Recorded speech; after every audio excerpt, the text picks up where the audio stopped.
Okay, welcome back. Good morning to all of my dear viewers. So, in today's session, we are going to discuss the diagnosis of acute rheumatic fever. Okay, so what we are going to discuss in this session? Diagnosis of acute rheumatic fevers. Okay, so first, how we suspect any patient having acute rheumatic fevers?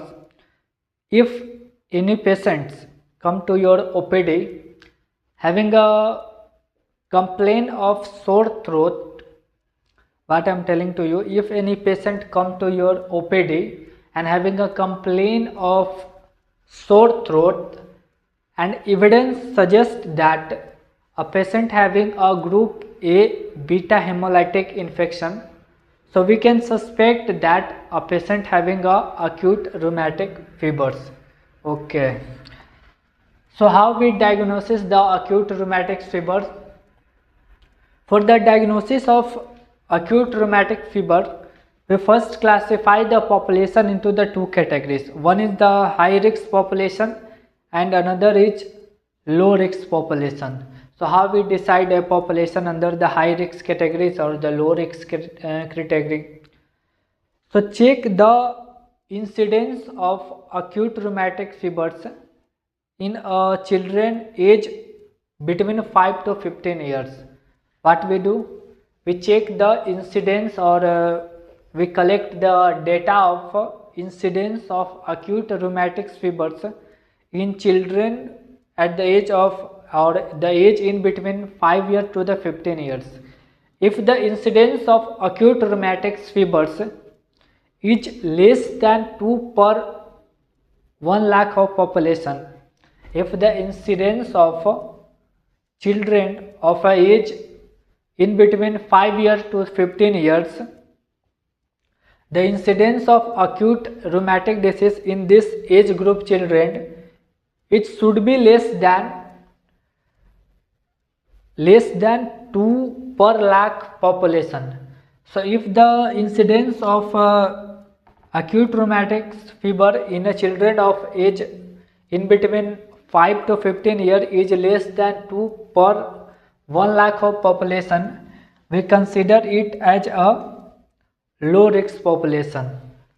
On the other hand, if the prevalence of chronic rheumatic heart disease, if the prevalence of rheumatic heart disease is less than 1 per 1000 of population, we also consider such population under the low risk criteria. So there are two important points. One is related to the acute rheumatic fevers and another is related to the rheumatic heart disease. The prevalence of rheumatic heart disease should be less than 1 per thousands of populations and the incidence of acute rheumatic fevers should be less than 2 per 1 lakh of population. So if these two criteria are fulfilled by any defined population, we consider such population under the low risk criteria. But if the number is beyond that, such population is considered under the moderate to the high risk population, and India comes under the high to moderate risk population. Okay. So the same things are written here. Establish the risk categories of population. We divided into the two groups. One is the low risk and another is high risk. For the low risk, the incidence of acute rheumatic fevers of the age 5 to 15 years should be less than 2 per lakhs population, and the all age group prevalence of the rheumatic heart disease should be less than 1 per 1000 of population. So children age group acute rheumatic fever incidence should be less than 2 per lakh population, and all age groups prevalence of the rheumatic heart disease should be less than 1 per thousands of the populations. Such population is considered as the low risk, and if the value is beyond it, we consider it as the high risk population. India belongs to the moderate to the high risk population.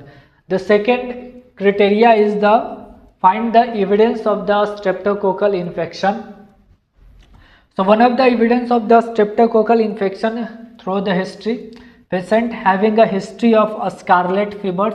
So what is the meaning of this scarlet fevers?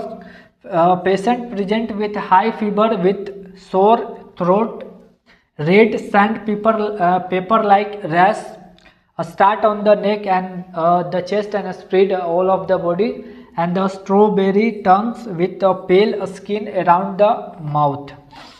So one of the evidence of a streptococcal infection is patient come to your OPD with the history of high fever with red sandpaper like rashes, and they having a complaint of sore throat, along with they having a complaint of joints pain, and what okay ho gaya.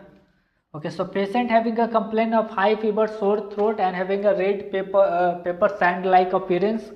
And they are spread all over the strawberry, which it is also important evidence. Patient having a strawberry tongue with a pale skin around the mouth. So what are the other evidence? They show positive rapid antigen test, a positive skin culture for a group A streptococcal bacteria, and anti-streptolysis O antibodies. So what are the evidence? Laboratory evidence that a patient having anti-streptolysin O antibodies and antigen, their rapid antigen test show positives. There is increase of acute phase reactants like ESR, C-reactive proteins, leukocytes levels, and they having history of a scarlet fevers. I mean patient of sandpaper like rashes with with a strawberry tongue, sore throats, and a joint pain. So these all are all over the evidence of the streptococcal infection. So after the evidence of the streptococcal infection, our next approach is we classify the patient under the modified Jones criteria. So modified Jones criteria, they divided the clinical features into the two categories. One is the minor criteria and another is the major criteria. So in major criteria, they includes the polyarthritis, I mean both migratory or non-migratory polyarthritis, erythema marginatum, Sydenham chorea, and most important feature one is the carditis. So these all are the major criteria. Carditis, polyarthritis may be migratory or non-migratory, Sydenham chorea, erythema marginatum, and the subcutaneous nodules. So what are the minor criteria? In minor criteria, they involves the prolonged PR interval due to the AV blocks, polyarthralgia, point to be noted. Polyarthritis which comes under the major criteria, while polyarthralgia will comes under minor criteria. They having a fevers and a mark of inflammation, elevated ESR, C-reactive proteins, and the leukocytes. So these all are the minor criteria. So when we say a patient having a primary episode, I mean a first time infection, for to satisfy the first time infection, we having a one major criteria plus two minor plus evidence of a streptococcal infection, and the for the recurrent having two major or either one major plus two minor plus evidence of infection.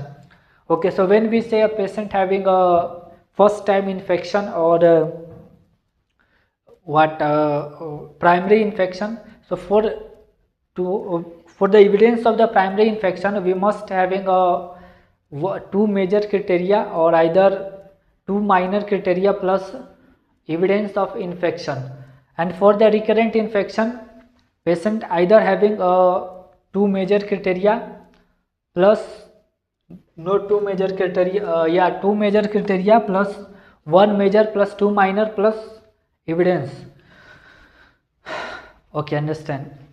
For primary infection, one major, either patient satisfy the one major criteria or the two minor criteria plus evidence of the infection. And for the recurrent infection, we have to satisfy or patient satisfy the two major criteria or two minor criteria plus evidence, or one major plus two minor plus evidence. So this all about the diagnosis of the acute rheumatic fever. Okay.